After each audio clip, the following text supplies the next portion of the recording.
अस्सलाम वालेकुम dear students. आज जो मैं आपके लिए टॉपिक लाई हूँ दैट इज़ क्लास 10 की बायोलॉजी में से most important topics for board exams. चूँकि बोर्ड एग्ज़ाम्स आ रहे हैं आपके पास तकरीबन कुछ ही डेज़ हैं, हमारे पास 10 दिन हैं टोटल।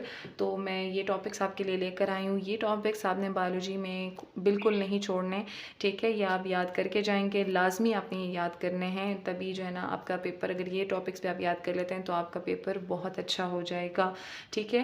तो सबसे पहले थोड़ा सा पेपर पैटर्न की बात की जाए आपकी, चूँकि इसमें चैप्टर कितने हैं, टोटल 9 चैप्टर्स हैं, ठीक है। और उसमें से अगर हम देखा जाए तो थोड़ा सा मैं पेपर पैटर्न को डिस्कस कर लूँ। आपको मालूम होगा कि किस तरह से पेपर पैटर्न फेडरल बोर्ड ने चेंज किया है। अभी पहले आपके पास कितने 12 एमसीक्यूज़ होते थे, 15 शॉर्ट क्वेश्चंस होते थे, ठीक है। उसी तरह लॉन्ग क्वेश्चन भी आपके पास आ जाते थे, लेकिन अब 12 एमसीक्यूज़ हैं और 11 शॉर्ट क्वेश्चन हैं, ठीक है। और उन 11 शॉर्ट क्वेश्चन में 2 सवाल आपको, मिसाल के तौर पर यहाँ पे मैंने डिफरेंस लिखा है, differentiate between qualitative and quantitative observation.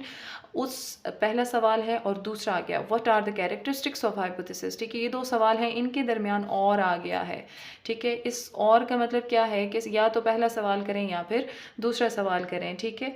इस क्वेश्चन के मार्क्स आपको, अगर आप कोई तीसरा दूसरा क्वेश्चन स्टार्ट करते हैं उसके मार्क्स अलग से हैं, इनका अलग होगा, ठीक है। 15 पहले टोटल आपके पास क्या होते थे, शॉर्ट क्वेश्चन होते थे।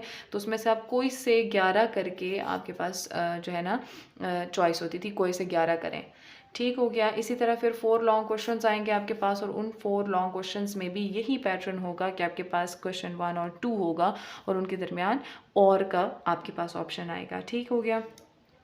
ये तो जस्ट पेपर पैटर्न को मैंने डिस्कस किया, उम्मीद है आपको पता भी होगा, ठीक है। ये इसको हम साइड पे कर लेते हैं। अब जो है ये जो मैंने आपके लिए टॉपिक्स लिखे हैं, आप इसमें से लाजमी जो है स्क्रीनशॉट ले लें, बेशक पॉज करके वीडियो को, ठीक है। तो पहला चैप्टर में कुछ टॉपिक्स मैं डिस्कस करूँगी, उम्मीद है और कोशिश करूँगी कि मैं इन्हीं दिनों में आपके लिए लॉन्ग क्वेश्चन भी ले आऊँ, ताकि वो लॉन्ग क्वेश्चन का भी आपके पास आइडिया हो जाए आपको। गैशियस एक्सचेंज में सबसे पहले हम कहते हैं, पहला चैप्टर में गैशियस एक्सचेंज इन प्लांट्स आ जाता है भाई, alveoli and exchange of gases. Alveoli क्या होता है, एक्सचेंज ऑफ गैसेस कैसे होती है, differentiate between inspiration and expiration and lung cancer, ठीक है। ये बहुत इंपॉर्टेंट है, हमेशा से पेपर में आते हैं, इनको आपने नहीं छोड़ना।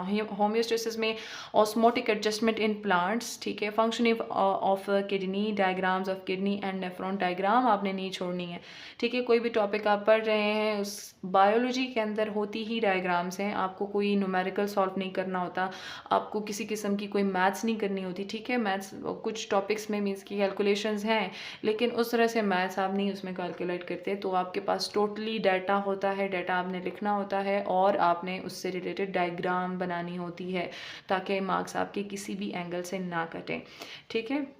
डायलिसिस का प्रोसेस ये भी आ जाता है, ठीक है। आज तो जस्ट मैं टोटल ओवरऑल एक टॉपिक्स मैं बता रही हूँ, ताकि आप इन टॉपिक्स को प्रिपेयर कर लें। इनमें से शॉर्ट लॉन्ग दोनों ही आ जाते हैं। तो कोऑर्डिनेशन एंड कंट्रोल तीसरा चैप्टर आ गया, स्ट्रक्चर ऑफ न्यूरॉन, ठीक है। फोर ब्रेन से रिलेटेड आ जाता है। फिगर 12.5 मैंने दी है, आप निकाल के बेशक आप चेक कर लेंगे, ठीक है। ये टॉपिक्स आप लिख लें अपने पास या स्क्रीनशॉट रख लें। रिफ्लेक्स सेक्शन आ जाता है, main definition of topic I, ठीक है। मेन डेफिनेशन भी आ जाती है और टॉपिक आई से रिलेटेड पूरा टॉपिक आ जाता है आपके पास। Difference in long and short sightedness, ठीक है। Process of hearing and body balance, बहुत ज़रूरी, ये क्वेश्चन हमेशा शॉर्ट क्वेश्चन में आता है। ग्लैंड से रिलेटेड क्वेश्चंस लॉन्ग में आते हैं और शॉर्ट में भी आ जाते हैं। फीडबैक मैकेनिज्म भी आ जाता है। सपोर्ट एंड मूवमेंट में कौन से जी, बोन एंड कार्टिलेज में difference, types of joints, role of tendons and ligaments, बहुत इंपॉर्टेंट, ये शॉर्ट क्वेश्चन में आ जाते हैं। Difference between tendons and ligaments, antagonistic behaviour of the muscles. Reproduction वाले चैप्टर में मेथड्स ऑफ एसेक्सुअल रिप्रोडक्शन और उसकी डेफिनेशंस आ जाती हैं, ठीक है। सेक्सुअल रिप्रोडक्शन इन प्लांट्स कैसे होती है, difference in insect pollinated and wind pollinated flowers, ठीक हो गया। और नेक्स्ट ऑल द टॉपिक्स, उससे रिलेटेड जितने भी आगे टॉपिक्स हैं वो आप कर लेंगे, ठीक है। अब साथ साथ आप स्क्रीनशॉट भी लेते जाएं, बेशक वीडियो को पॉज कर लें। इनहेरिटेंस में वॉटसन क्रिक मॉडल आ जाता है। मेंडल लॉ ऑफ इनहेरिटेंस बहुत इंपॉर्टेंट, हमेशा से लॉन्ग क्वेश्चन में आया है। इनकम्प्लीट डोमिनेंस एंड को डोमिनेंस, नेचुरल सिलेक्शन, ठीक है, आपको पता होना चाहिए। Man in his environment, components of ecosystem उसमें आ जाएगा। बायोजियोकेमिकल केमिकल साइकिल आ जाता है, और ये साइकिल नाइट्रोजन और कार्बन वाला साइकिल है, और उसमें आप लाजमी ये लॉन्ग क्वेश्चन में भी आ जाता है, interaction of ecosystem, types of pollutions, ठीक है, 3R cycle and global warming, ठीक है।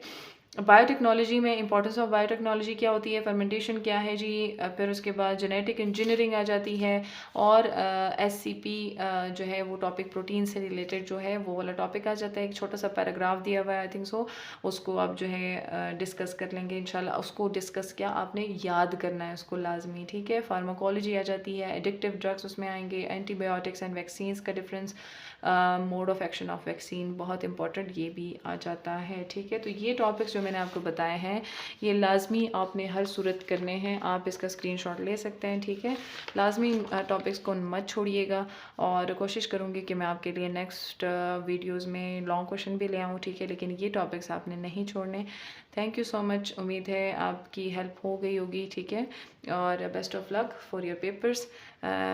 थैंक यू सो मच, अल्लाह हाफिज़।